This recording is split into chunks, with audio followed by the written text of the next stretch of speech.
Pastor Kevin here. I've been helping produce Wednesday Word with Pastor Pat, and I just want to let you know I made a small mistake whenever we were uploading the Abraham series that we're in the middle of.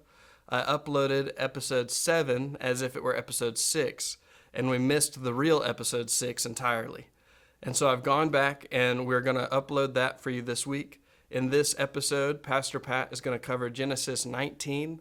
It's the story of Lot that happens in the middle of Abraham's story.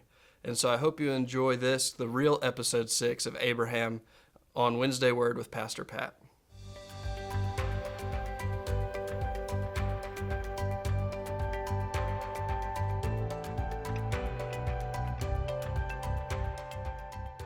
Hello, welcome back to Wednesday Word.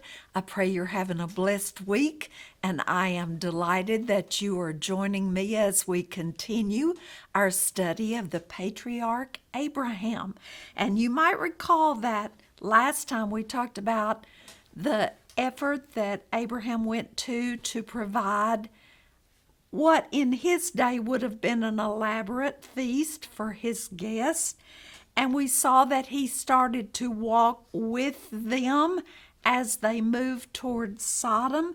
So finally, the two angels move on in the direction of Sodom, and Abraham was left standing there with the Lord. And we saw that God honored this faithful patriarch by telling him what he had planned for Sodom. Now that's a big deal because of course Abraham would have been very concerned for the welfare of his nephew Lot. Concerned for his safety, concerned for what might happen to him and his family. And so he begins to question the Lord regarding this judgment that is pending.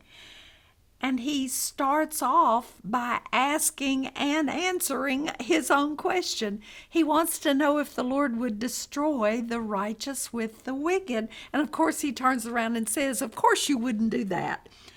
And so he then goes into, you couldn't call it anything other than a time of intercession. Well, Lord, if there were 50 righteous in Sodom, would you destroy those with the wicked? Well, what if there were only 5 less, 45?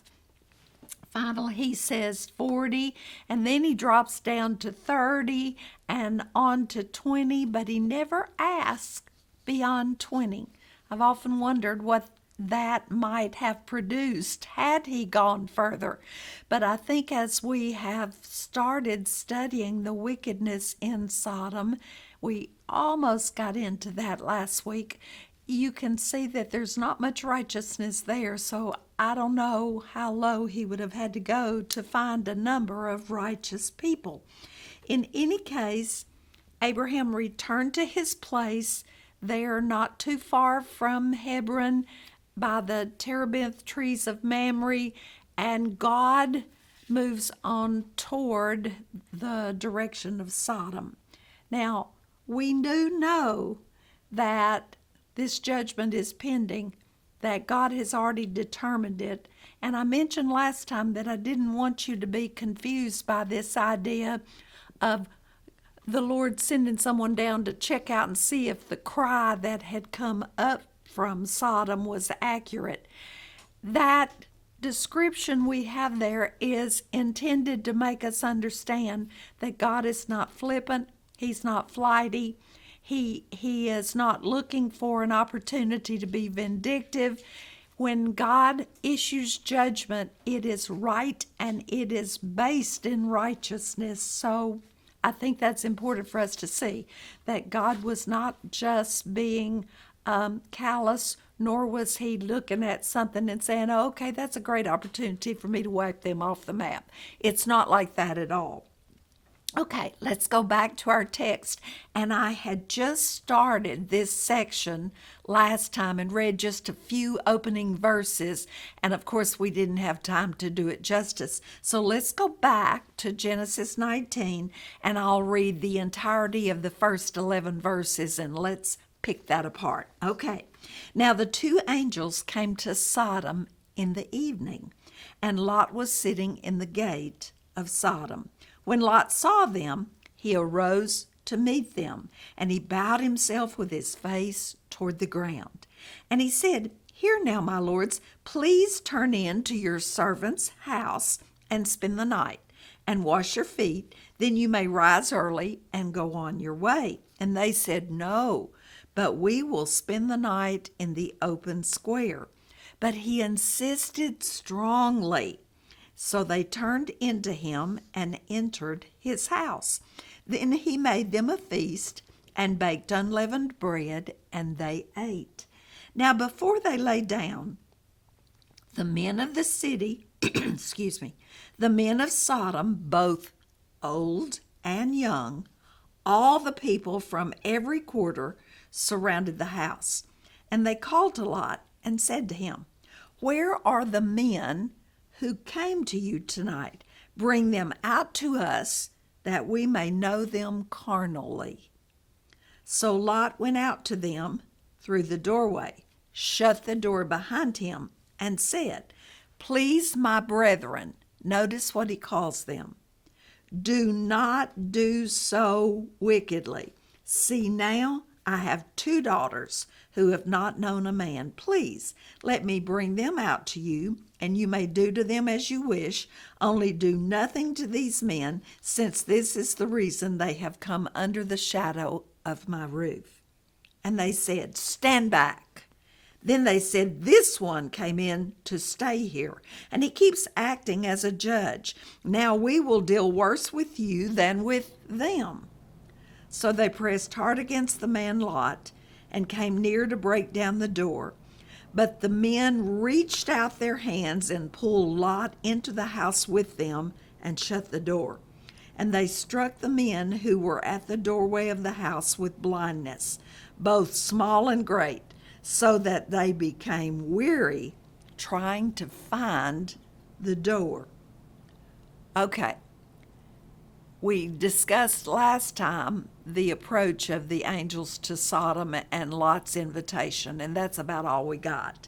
And so here we see the angels approach Sodom. Lot is sitting at the gate of the city.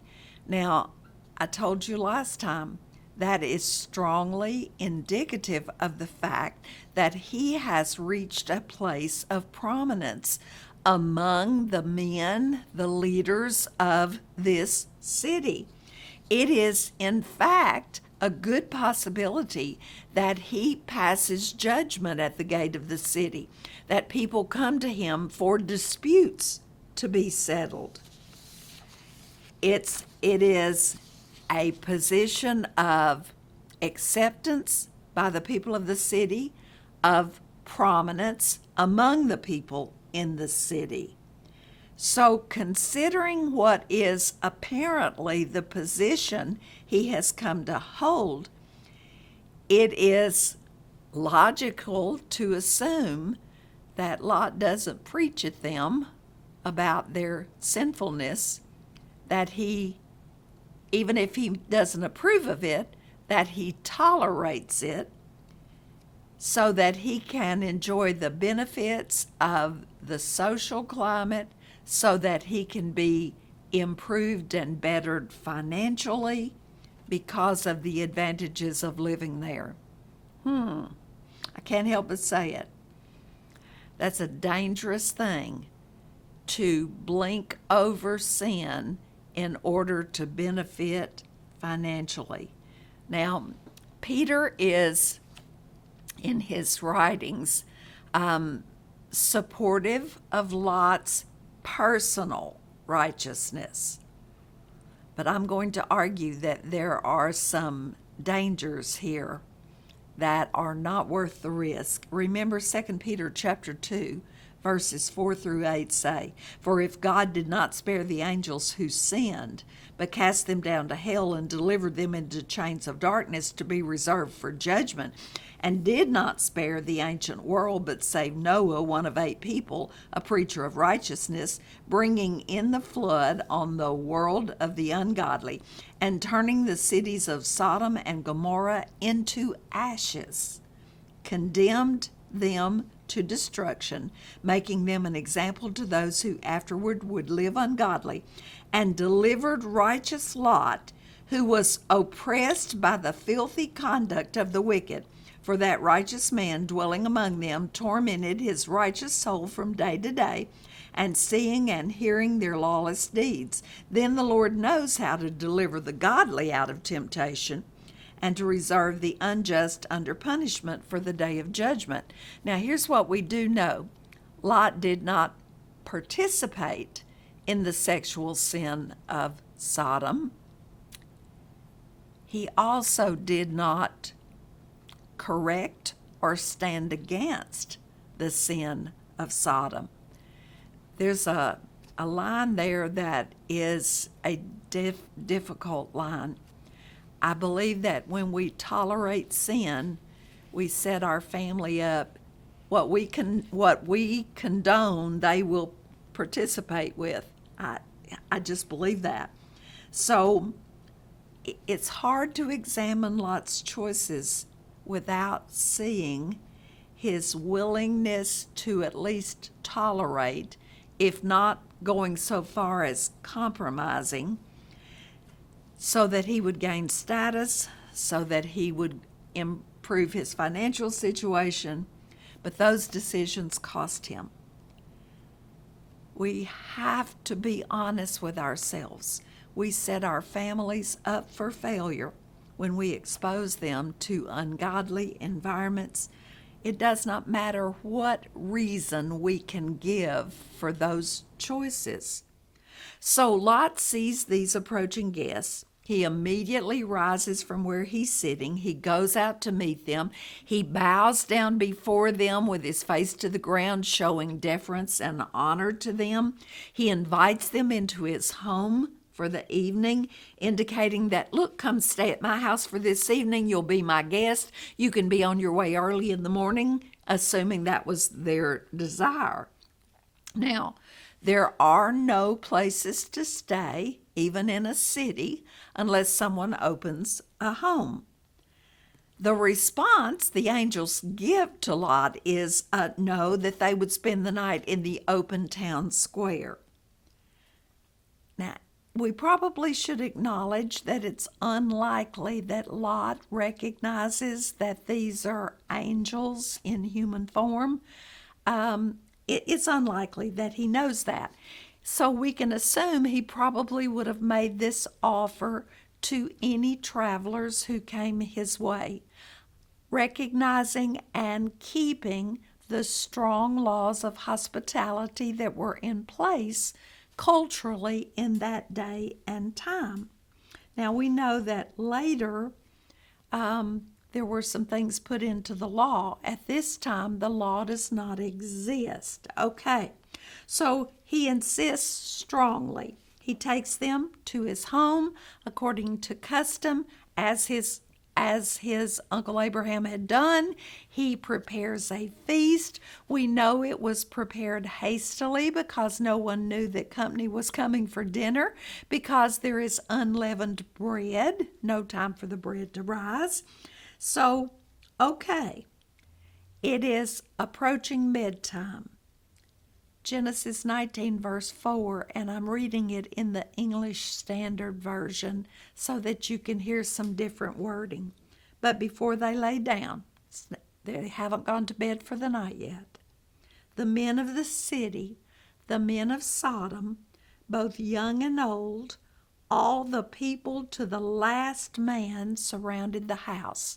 Now that phrase, to the last man, is present in a huge number of the translations. It wasn't exactly expressed in that wording in the New King James Version, which is what I read to you a few moments ago. To the last man. What does that mean? What does that mean regarding the two men who are engaged to Lot's daughters? Basically, according to the custom of the times, they're married to Lot's daughters already. The marriage just hasn't been consummated yet. The grooms have not showed up to take their brides to their new place to live.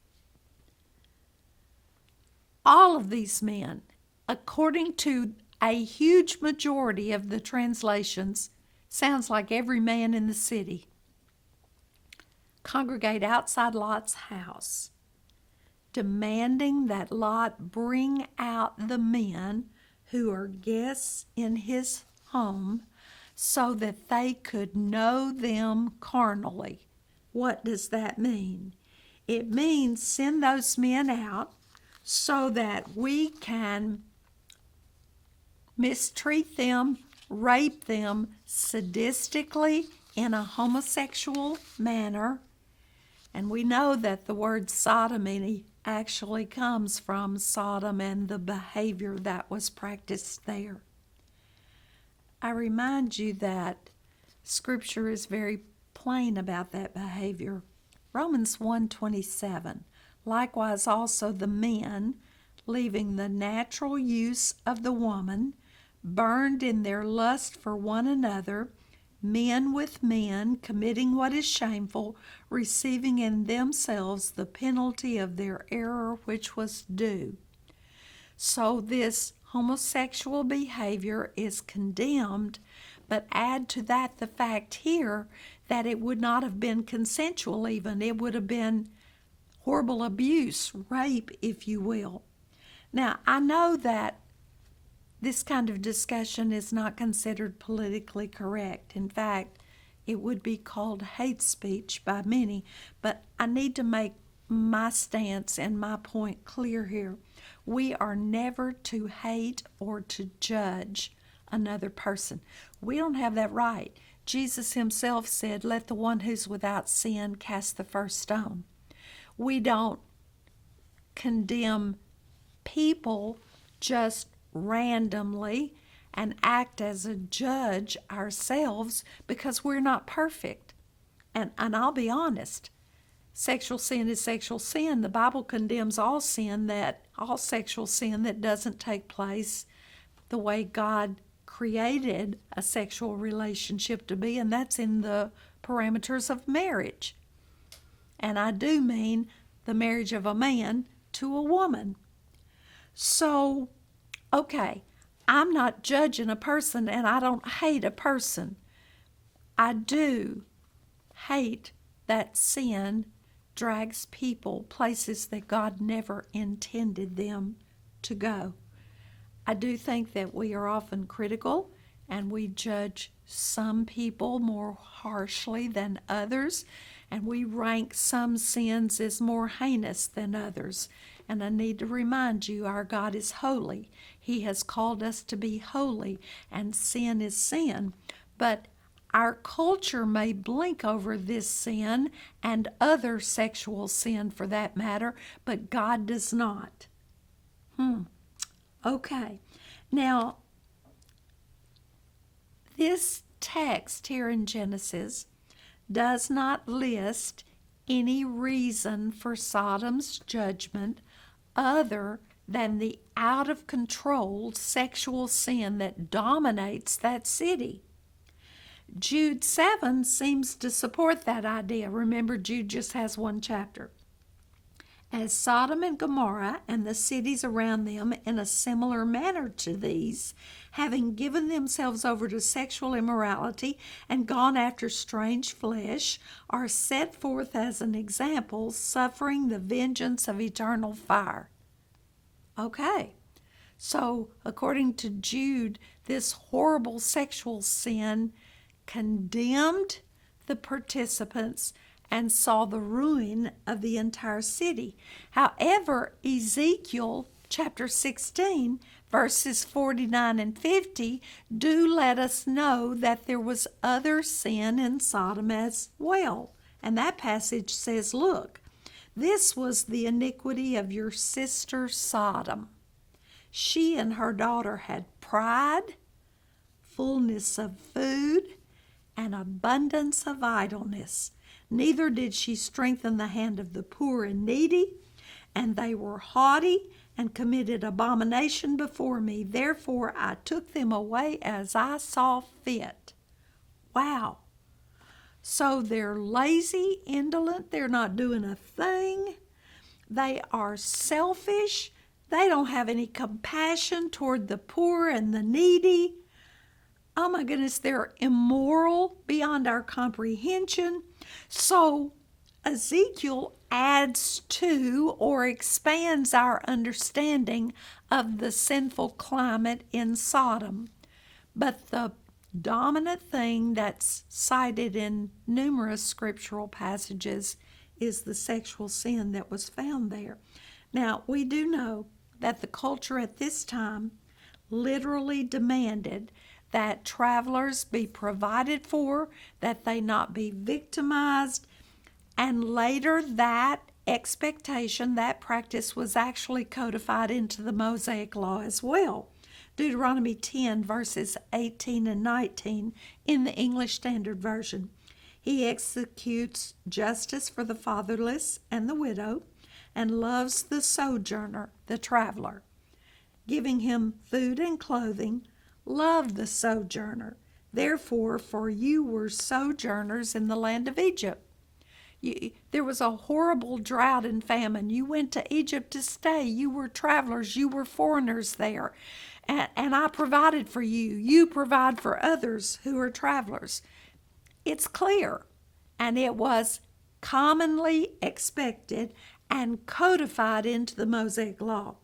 Now, that same law is very clear about the offensive nature of and the punishment for homosexuality. That's in Leviticus 20:13. If a man lies with a male as with a woman, both of them have committed an abomination. They shall surely be put to death. Their blood is upon them. I'm not even going to comment on that. Of course, we don't put someone to death today. But the book of James makes it clear that we sin when we're drawn away of our own lust. The word in its entirety makes it clear that, hey, we shouldn't really afraid what's going to happen to this body. It's going to die. But we should be fearful of the one who can cause us to be a victim of the second death, which is eternal separation from God. You might recall that there is a story included about the men of Gibeah, and they were vile and wicked, and they literally murdered a Levite's concubine. And that's found in Judges 19, verses 22 and 23 particularly. As they were enjoying themselves, suddenly certain men of the city, perverted men, surrounded the house and beat on the door. They spoke to the master of the house, the old man, saying, "Bring out the man who came to your house, that we may know him carnally." So this is another instance of a mob at the door demanding that a guest be released so that that guest could be sexually abused by men. Verse 23, "But the man, the master of the house, went out to them and said to them, 'No, my brethren, I beg you, do not act so wickedly. Seeing this man has come into my house, do not commit this outrage.'" But here's what happened that's different in that story. That man's concubine was given to that mob, and basically she was so horrifically abused until she died on the doorsteps of the house the next morning. That's horrific. Both of those are instances when the ugliest kind of situation you can imagine has developed. So we've got these angels inside Lot's house. They've been sent to get an up-close look at the depravity, at the moral depravity that is present in Sodom. Do you think they need any more evidence other than what they've already seen? I would think not. Not only is heinous, vile sin present in the city, it is openly practiced in the town square. Now, okay, here's Lot. Custom says your guests are not to be victimized. Lot steps outside the door. He's going to reason with this mob. And we know from modern psychology that you can't reason with a mob. He is in the position to where the next thing for him is to put himself at risk. You remember that the threat that they would do worse to him than they would have done to the man hangs out there. But despite that, they are pressing around him demanding, and Lot does an unthinkable thing. He offers them his virgin daughters. He says, look, the laws of hospitality require me to protect these guests in my home. That's why they've come under my roof, so that I could offer them shelter and protection. So I can't do that, but I'll give you my daughters. You mob, I'll give them to you, and you can do to them what you choose to. Now, I want to search for something in my mind that can justify such an act. I cannot come up with anything. If this is a stall tactic, it's not a very good one. Furthermore, what kind of message does this offer send to Lot's daughters? It's illogical to assume that this mob is quiet, so we presume that Lot's probably projecting his voice, maybe even yelling to be heard over them. Okay, this mob is so out of control, and did you notice they've accused Lot of acting as a judge over them? I think that just supports my idea that he's risen to a place of prominence, probably even acting as a judge, and now he's offered his daughters to this mob. The men are pressing, trying to get to the door. Lot's standing in front of the door. I assume this is a solid structure that Lot lives in, but unlikely that it stands strong enough to be resistant to the efforts of a mob. And about that time, the angels reach forward and yank Lot inside and close the door, and something incredible happens. The men of Sodom are blinded. Now, here's what's really interesting. The text says small and great. Didn't matter if they were important men in the city, unimportant men. It didn't matter if they were old or if they were young. We should note that the word that's used for blindness here is not the typical word that would be used in the Hebrew at all. The word that's used suggests a flash of bright and blinding light that would produce a state of blindness that would probably be temporary. In other words, what's being suggested here is something similar to what happened to Saul of Tarsus on the road to Damascus that day.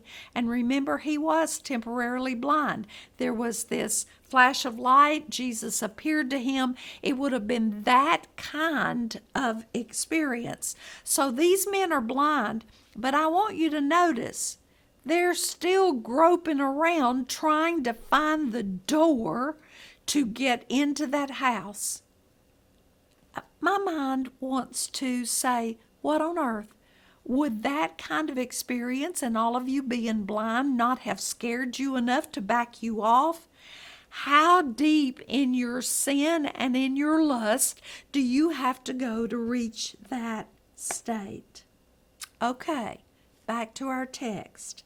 Genesis 19, verses 12 through 23. Then the men said to Lot, this is the angels, have you anyone else here? Son-in-law, your sons, your daughters, and whomever you have in the city.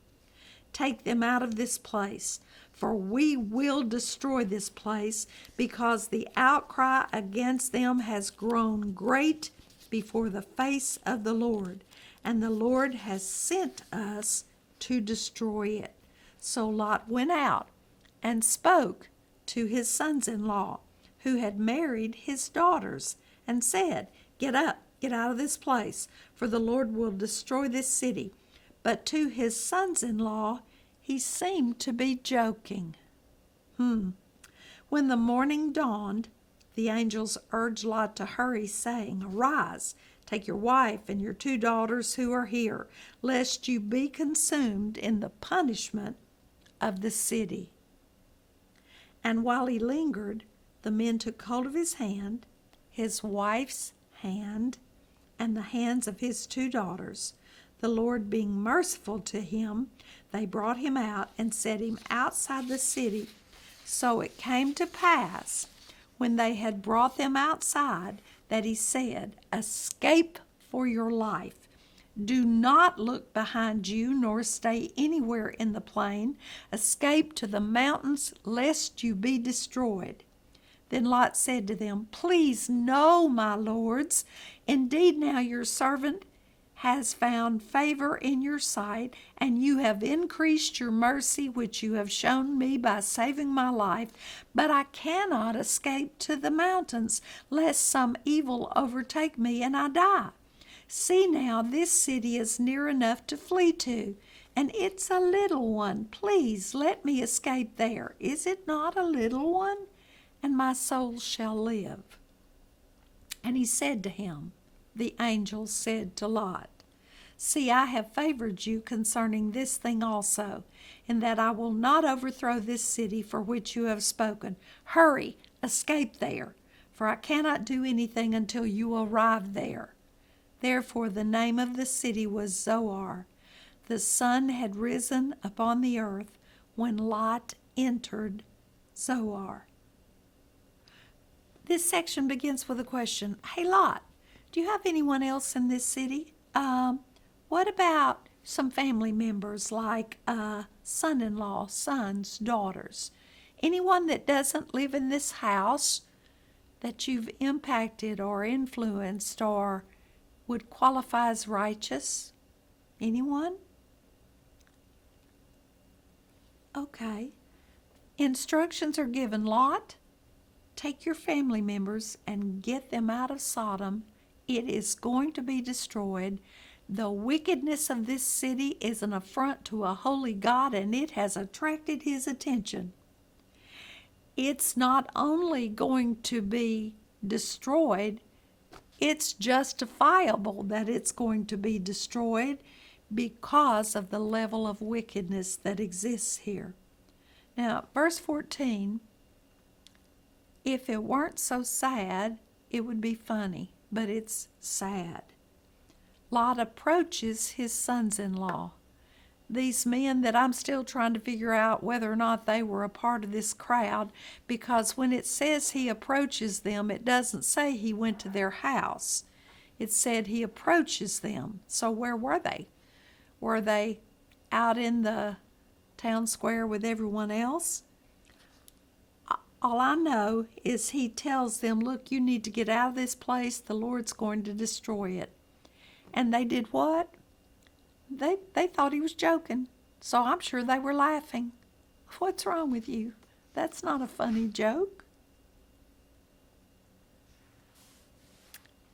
So these men, legally bound to Lot's daughters, have not been influenced at all by righteousness, and they have no awe or respect for Lot's reference to a holy God.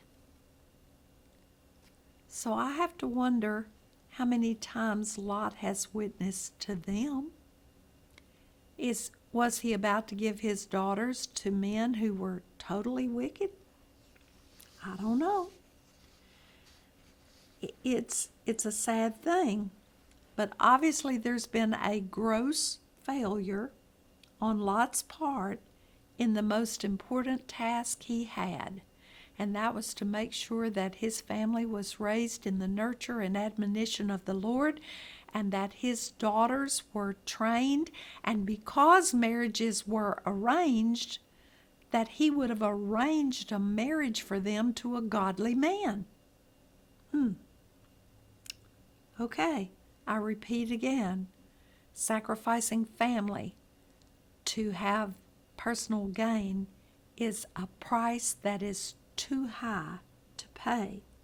So at dawn the next morning, the angels are hurrying Lot.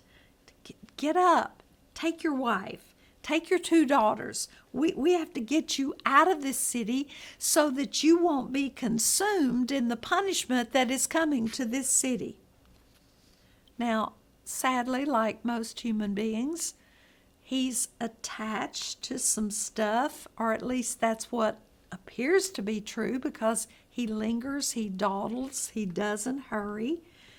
But the men we know to be angels, not just men, take his hand, his wife's hand, the hands of his daughters, and literally lead them out of the city. Now, it's interesting to note that we're told that they're led out of the city as an act of God's mercy, as a gesture of grace and mercy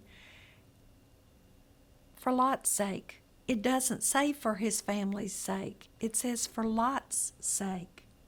Now, once they're outside, the angel says, get out of here, escape to the mountains.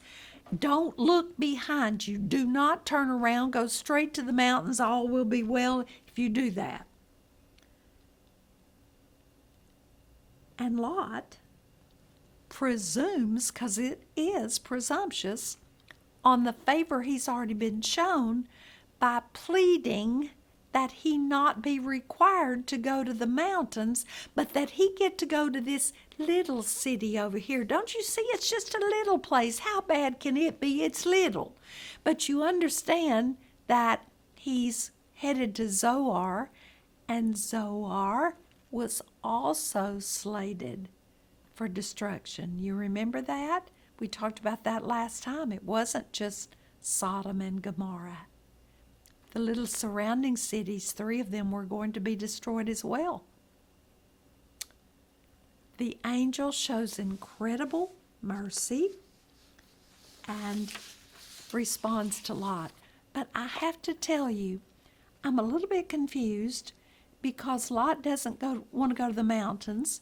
He thinks something terrible is going to happen to him there, but he's willing to go to this small neighboring city that is already, by our understanding, a wicked place because it was slated for destruction too, and our God does not destroy righteous, he judges wicked. And later we know Lot's going to the mountains. So, actually hills. There aren't really any big mountains in that area, but never mind. So I'm confused. He seems to be expecting a certain location or the provisions offered to him in a certain location to keep him safe. And my mind screams, Lot, have you not figured it out? You're only safe at that moment because of God's mercy and grace, God's protection. The hand of judgment is stayed. That angel is not going to do anything until Lot is out of the way. That's by God's direction. He's depending on a location or human fortifications or something like that to keep him safe instead of depending on God. How often are we guilty of that very same thing? So somehow he believes that Zoar will keep him safe, but the mountains won't keep him safe. They'll put him in harm's way. Oh my goodness, that is a strange and certainly not faith-filled attitude and request. So, okay, the same God that kept him safe and got him out of Sodom would have kept him safe anywhere if he had been faithful to God, if he had put his trust in God. But you know what? The angel says, look, even in this, I'm going to honor that request and show you favor. Zoar is supposed to have been destroyed, but I'm going to stay the hand of judgment towards Zoar and let you go there. But you need to go on and go there because I can't do anything until you get there. Now, obviously, Zoar wasn't very far away. It didn't take him long to get there because we got up at dawn and the sun is now rising and Lot arrives in Zoar. And that takes us back to our text. We're now in verses 24 through 29 of Genesis 19, and it says, Then the Lord, who? The Lord, rained brimstone and fire on Sodom and Gomorrah from the Lord out of the heavens. So he overthrew those cities, all the plain, all the inhabitants of the cities, and what grew on the ground. But his wife looked back behind him, and she became a pillar of salt. And Abraham went in the morning to the place where he had stood before the Lord.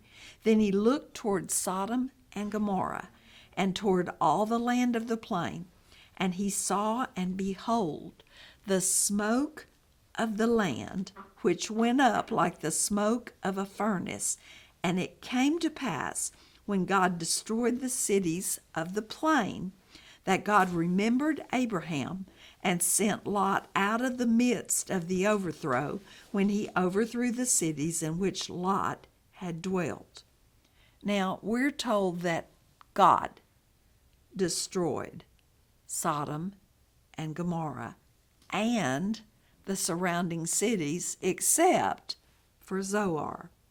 Now, a lot of Bible scholars believe that God sent a huge earthquake and it opened a fissure, a big crack in the rocks that stored up, pent up gas was released through that crack, and that gas exploded and threw huge amounts of petroleum into the air, which would have been ignited possibly by lightning, and then sheets literally of fire would have poured back to complete this horrific destruction.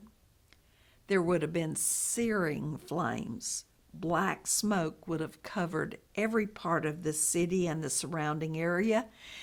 Everything living and breathing would have been smothered and consumed by fire. Now, honestly, that explanation is not that far-fetched. Remember, there were bitumen pits in the area. Remember the men who fought against Chedorlaomer and his armies, and that people were trying to escape and run, and they fell into those pits and they would get stuck. And it's also a fact that in modern times, bits of bitumen have floated to the surface of the Dead Sea. And you're going to say, but the Bible says God did it. He did.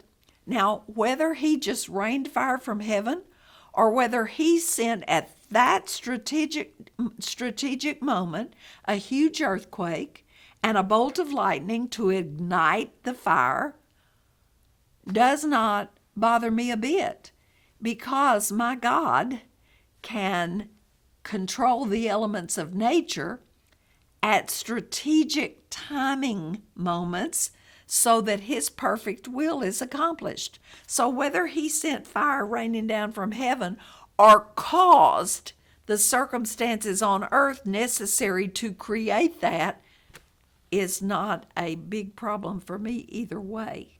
So I'm okay with that. In fact, there are people who argue that the walls of Jericho fell down from an earthquake. And I just smile, because here's the thing. If God sent an earthquake the very strategic moment after the children of Israel had walked around the wall 7 times and the trumpets blew, the ram's horns blew, and the people shouted, and it came at that exact second, I don't have a problem with that. It just means, again, that our God is great, and He can control the elements of nature. He can turn the hearts of wicked kings who don't even serve Him. There is nothing our God can't do, and how He chooses to work and bring that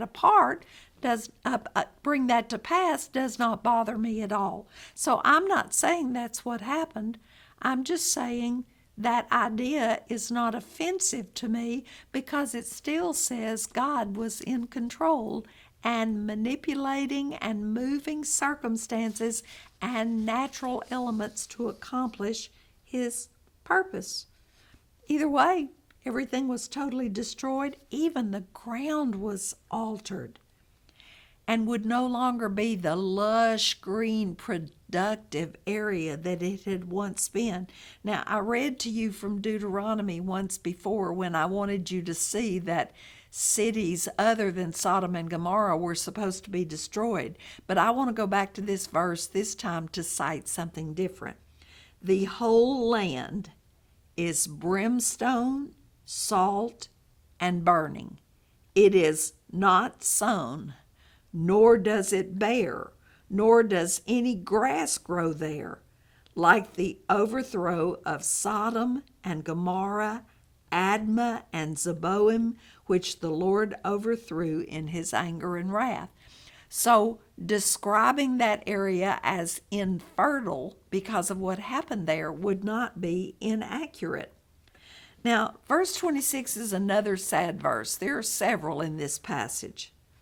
In this verse, despite clear, totally clear instructions, Lot's wife looks back at the destruction that's happening behind her, and her disobedience had fatal consequences. Now, why would she do that? There are only 2 or 3 reasons that are possible. She either longed for all of her stuff left in Sodom because her affection rested on earthly things, or she was so curious and the curiosity killed the cat. I don't know. But I'm going to tell you, either way, she was blatantly disobedient, and there's a really good chance because possessions and acquiring the goods of this earth were a problem in that family, a problem that Lot exhibited as well. It's probably that she wanted her stuff that was back there. Either way, she immediately became a pillar of salt. I've had many people say, why on earth a pillar of salt? Some people believe that that was logical because salt was a very common trade item in that area. I remind you that the Dead Sea is very salty. It's very high in mineral content. So those items, even today, are used to produce lotions and creams and all sorts of things that are products that are sold in that area. So apparently, not only was she turned to a pillar of salt, it must have stayed there for a little while, almost like a statue, so that people could remember what happened there. Seeing piles of salt in that area, even in modern times, have not been that uncommon. So it makes sense in one sense of the word. Now, it's important that we remember what happens when we're disobedient, when we remember what happened to Lot's wife, who serves as an example. Even Jesus uses her as an example. In Luke 17, verses 28 through 32, likewise, as it was also in the days of Lot, they ate, they drank, they bought, they sold, they planted, they built. It sounds a whole lot like the days of Noah, doesn't it? But on the day that Lot went out of Sodom, it rained fire and brimstone from heaven and destroyed them all. Even so will it be in the day when the Son of Man is revealed. In that day He who is on the housetop and his goods are in the house, let him not come down to take them away. And likewise the one who is in the field, let him not turn back. Remember Lot's wife, the words of Jesus.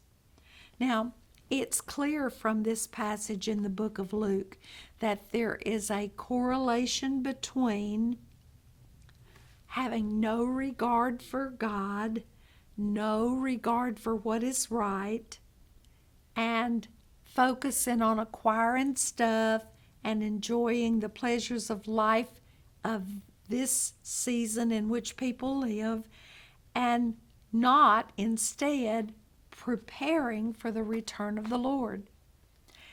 All of those things are then connected to Lot's wife. That's why I say there's pretty strong evidence that this idea of enjoying life and acquiring stuff is supposed to be connected here.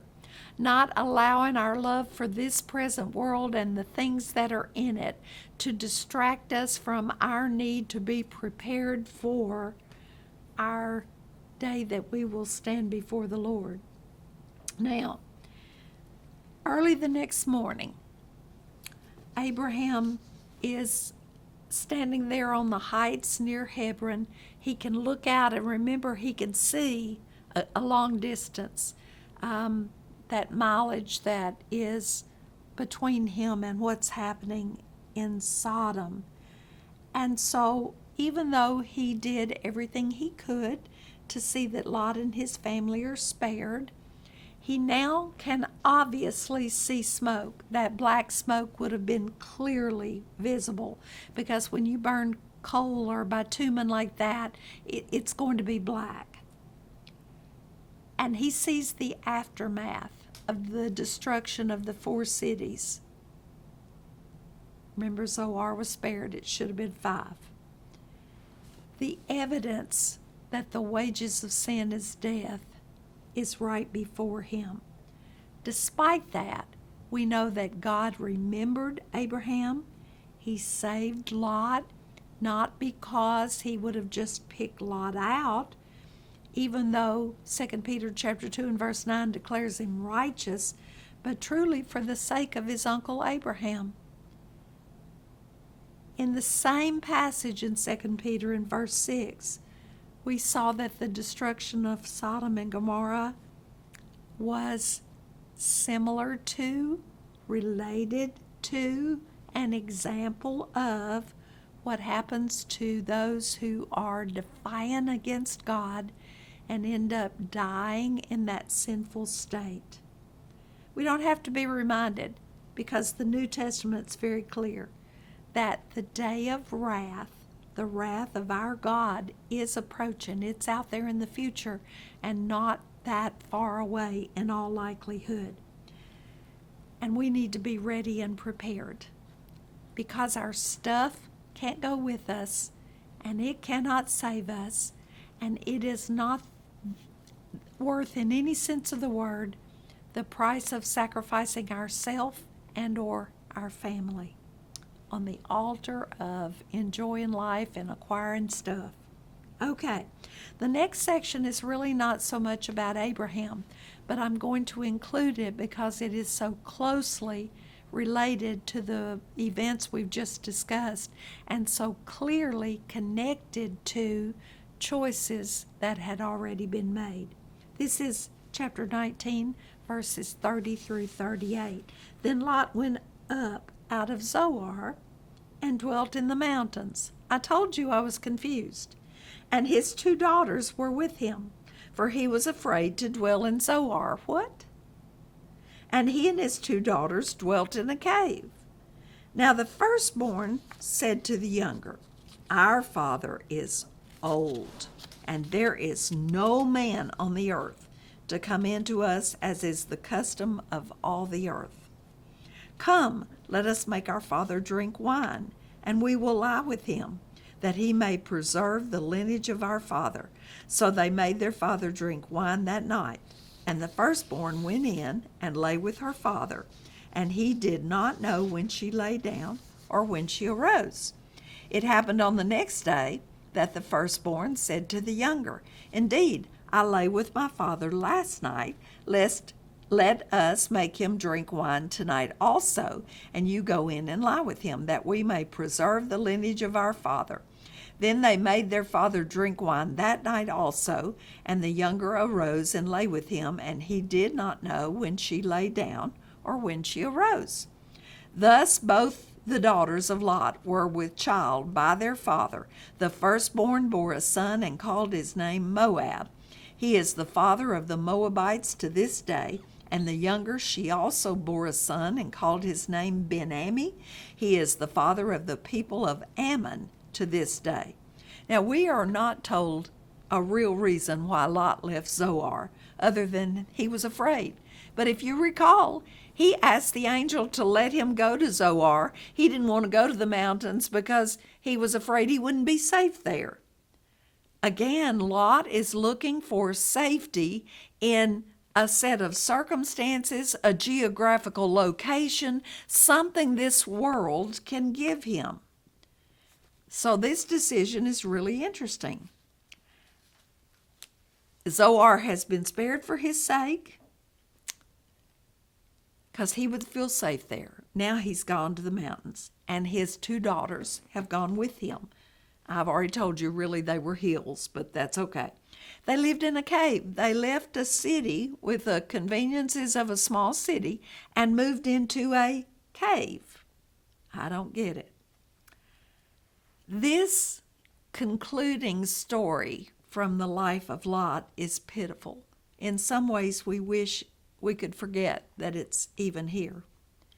The two daughters of Lot, who had been brought up in the middle of the wickedness in Sodom, who had heard their own father offer to give them to an enraged mob so that they could be sexually abused.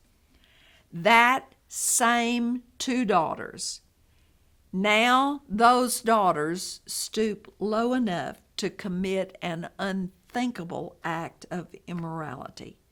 Now, you cannot successfully argue with me that prolonged exposure to sexual sin, the sin that was found in Sodom, had not lowered the moral standards or twisted the perception of moral standards for these girls. Now, they're both wrong, but I do lay a certain amount of responsibility at the feet of the older daughter. Notice her logic. Totally erroneous, no faith in God present in it, and certainly having drawn both wrong and sinful conclusions. She says, look, Lot's old, and there's not a man on the earth so that we can marry them and have children that will be heirs to our father. Now, I get it. They're in a cave. They're looking out over a plain area of plains beneath them. I don't know if they can see Zoar, but what they see is destruction. But you know, and I know too, that there are still men alive on the earth. If they had gone to their uncle Abraham, don't you think that he would have helped them with marriages from his household that would have been good men, godly men? Oh my goodness. So obviously they've been taught nothing about depending on God when things look bleak. They have not been prepared to avoid making rash decisions. They certainly have not been trained to avoid drawing faulty conclusions. So instead of trying to find out the real truth, trying to figure out what their real options were, leaning on the Lord for help, on successive nights, these two daughters are guilty of getting their father drunk and having an incestuous encounter with him. Now, obviously, Lot must really be drunk. We know that alcohol lowers inhibitions. You're less aware of making good decisions and of your circumstances, and that the memories of what you have done while you're in that state are cloudy or might even be gone. But he must have been really drunk not to know that his daughters came to his sleeping mat and he had a sexual encounter with them. Now, we know the Bible warns about alcohol and the negative results it can produce. The most specific details are probably found in Proverbs 23, verses 29 to 35. Who has woe? Who has sorrow? Who has contentions? Who has complaints? Who has wounds without cause?